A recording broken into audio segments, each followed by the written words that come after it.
ada beberapa yang harus kita pahami bersama, bahwa kita harus yakin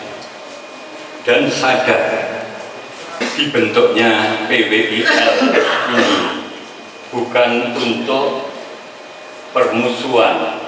dan saling benci-membenci atau kebencian, tapi dibentuknya PWILS ini sebagai lahan hikmah kita, perjuangan kita, dan kewajiban kita untuk mensucikan dan menjaga marwah junjungan kita Nabi Agung Muhammad SAW dari kelompok-kelompok gulungan-gulungan yang mengaku dzurriyyah Nabi yang tiada bukti, namun akhlaknya jauh dari ajaran Nabi, bahkan syariatnya pun jauh dari apa yang diajarkan oleh Nabi kita Muhammad sallallahu alaihi wasallam.